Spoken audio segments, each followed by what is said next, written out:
muito glorificar a Deus. Ajoelhados, oremos a Deus no nome do Senhor Jesus. Amém. Glória a Jesus, aleluia. Santo é o Senhor.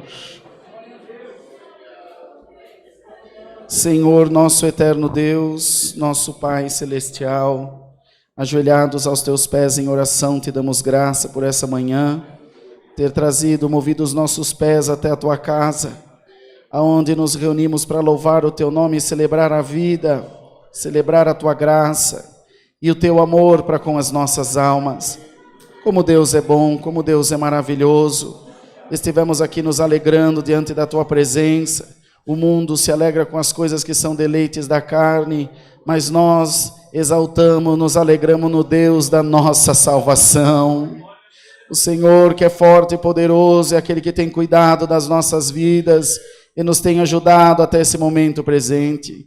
Te damos graça pela presença dos irmãos músicos, organistas, musicistas, encarregados locais e regionais, Senhor, de orquestra, anciães, diáconos, cooperadores de jovens, os obreiros e todos os músicos que com alegria entoaram a Deus louvor, a tua santidade divinal.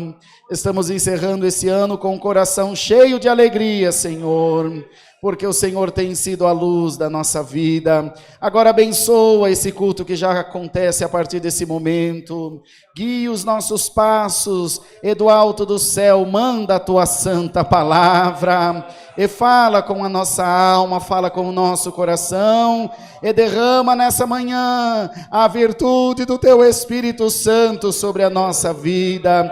Que não falte a tua graça, que não falte portas abertas, para que em tudo o teu nome seja glorificado na nossa vida, Senhor. Toma nas tuas mãos os pedidos de oração da nossa Irmandade da Live, os que estão aqui presencialmente. À noite haverá culto novamente, à noite haverá o último ensaio do ano também em Itapevi.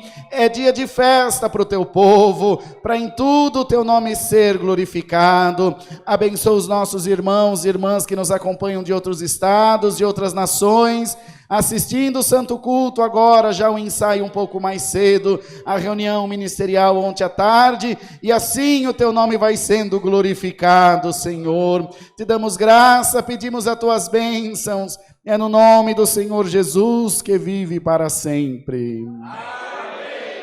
Glória a Jesus, glória a Deus. Deus seja louvado.